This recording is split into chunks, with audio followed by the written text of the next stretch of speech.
Hello, people. I finished a book, So Far from God, subtitled The U.S. War with Mexico, 1846 to 1848.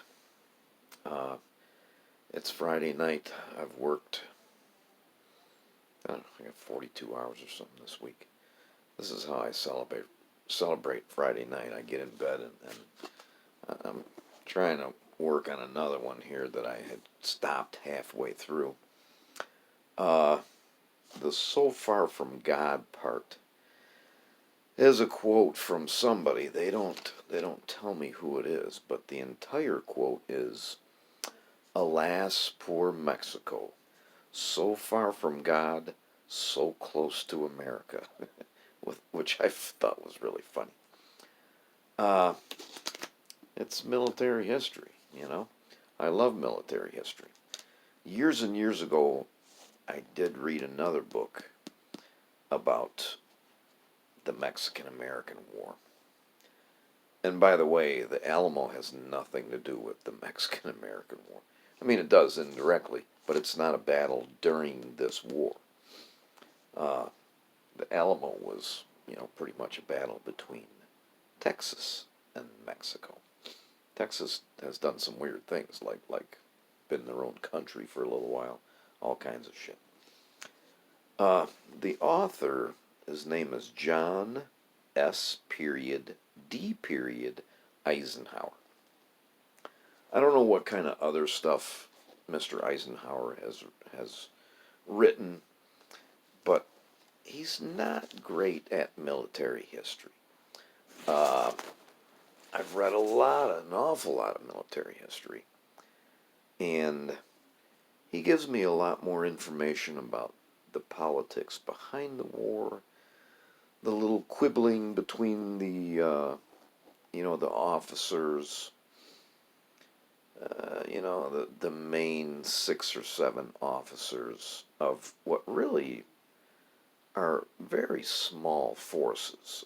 The Mexicans couldn't put many men in the field, and the Americans really didn't have too many in the field at any given time. Uh, let's get into it here because I got a few notes. And it doesn't seem to really matter whether a book is good or bad. You can't tell by the amount of notes I might have or have not in a book. And I'm I'm on page 10 here. And they don't give me a whole lot of information about Mexico. Uh, but they give me a little. And my note here says, only an American could be so ignorant of a country's history, a country on our own border. I doubt whether Germany and France are that ignorant of each other's history. They're telling me a little bit about Santa Anna. He's kind of an interesting, interesting guy. I may have to, get a biography. Uh, they still have Spanish officers in 1813. I don't know. It's just weird. In 1813, Spain is fighting for its very life against Napoleon. So why is there Spanish officers in Mexico? I don't know. It's weird. There's a lot of things I don't know. As much reading as I do, there's tons of history just from the 19th century that I don't even understand. Uh, Part of what caused the Alamo is Texans found the abolition of slavery intolerable. Uh, the Mexicans outlawed slavery way before we did. Oh, this is a note with one word on it. I can't see that, but the word is whist. WHIST. They're just talking about some of the officers, and I guess the enlisted men too, playing whist. It's just a card game that was very popular in the 19th century. Yeah, excruciating political maneuvering. The guy's not giving me any idea what the Mexicans are doing. Uh, and this is what I mean about, uh, you know, really nowhere in the book does he even tell me what kind of weapons either side are using. I don't know whether they're using muskets. I'm sure they probably are. Uh, you know, where'd they get the muskets from? Who built them? Where'd they buy them from? These are pivotal years for the construction of cannon, and I've got written here no idea, brass or steel. And we'll get to that later too. I revisit that. Just, you know, I would have loved to have been some kind of an officer in the Mexican army, and some the troops would have paid for invading my country and marching through a fucking gorge, through a defile. That's where you ambush people. But they just allowed them to do that. The route to Saltillo took Worth, the guy that's actually Fort Worth is named after. The route to Saltillo took Worth and his men nearly 30 miles up the Santa Catarina River, past a village of the same name, then southward into the gorge of the Rinconada Pass, then upward once again, breaking out into a wide valley that led to Saltillo itself. The only thing missing out of that paragraph is the ambush in the gorge. I mean, for fuck's sake, you can roll rocks down on people's heads. Even a fucking chimpanzee could do that. Uh, Not only was there fighting in Mexico proper, what we think of as Mexico, but there was also fighting in California, which was Mexico at that time. Uh, there's some, they really introduce a lot of characters. They go to, maybe 40 pages about the fighting in California. It's not a long book, 380 pages. There's some interesting characters. There's a guy named Sutter who makes Sutter's Fort, and he's kind of got a monopoly on selling shit to people, and he was Swedish or something. He fucking built his own fort with like 15-foot thick walls. And I've got down here Lancers. The Mexicans seemed awful fond of. Apparently, they had really, uh, they made a regular pageant out of their cavalry, and they had a lot of Lancers, which are a pretty specific cavalry force. If you've broken your enemy and they're fleeing, sometimes throwing down their weapons and running away, boom, that's where the Lancers come in. There's a little bit of discontent with the war. Henry David Thoreau is alive at this time, and he's anti-war.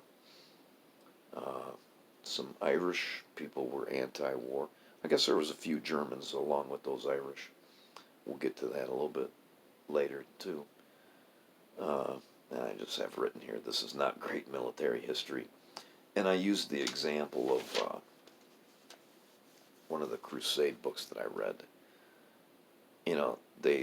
This book devoted probably 70 pages to one battle, the Horns of Hattin. And I mean, I get a very vivid description just of the battlefield at Hattin. I mean, geologic history and everything. You can't give me too many details. That's, precisely what this book lacked.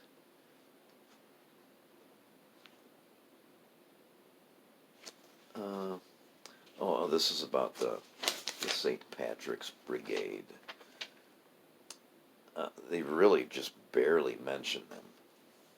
Actually, I made a comment about it on YouTube, and one of the replies, the guy told me that there was, yeah, there were probably the St. Patrick's Brigade was probably 10% Germans.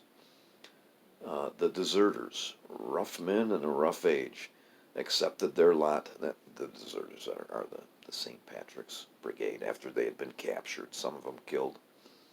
Rough men in a rough age accepted their lot with a sardonic humor. One of their number had lost his legs in the fighting at Churubusco. His fellows found it amusing that he would be able to dance in the air as well as the rest of them. The flag went up, whip snapped, and the mules lurched forward. You know, the Irish were American citizens, and they deserted and they fought for the Mexicans. Uh, the Irish were treated like shit in America, and who knows? Maybe they even considered whether the war was just or not. I don't know. Here they're talking about the casualty list, and in two years, less than 2 years, there's 13,780 dead Americans in 2 years, and he gives pretty good casualty numbers after some of these battles. It doesn't come anywhere near to 13,780. So there's something left untold in this book. Was it disease, bad water, or maybe were the Mexicans doing a fairly successful guerrilla war? I mean, that's what you do if you're faced with an army that is superior to yours. You go to a fucking guerrilla war and you make it too expensive for them. Appendix number 2. They finally get to a little bit about cannon, and for fuck's sake, the guy, he talks. Oh, the Americans had, their cannon, their artillery force was among the best in the world. They talk about this guy going to Europe and studying the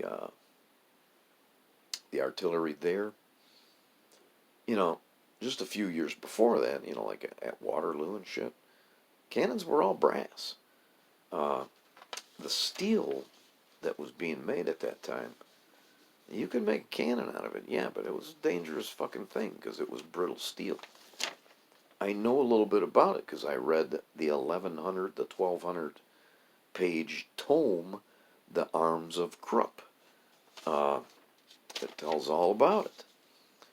And in 1870, the Prussian forces had just revolutionary steel cannon. The problem with the brass cannon was if you tried to fire it too much, not allowing it to cool down, the thing would sag and become dangerous. And steel was too brittle, and Krupp solved that. Along with, there was a French cannon manufacturer, Creusot, I think is how you pronounce that. So that the author says, oh yeah, they went to Europe and they looked around for cannon. They don't fucking say where in Europe. They don't say who they bought the cannon from. I don't know. Just give me some fucking details. I can handle the details, I'm back on another book. I looked back. The last book I had finished was all the way back on November 29th. A 380-page book did not take me this long to read. I finished this Thursday night, not tonight. It's because I started 2 other books, and I quit them in the middle.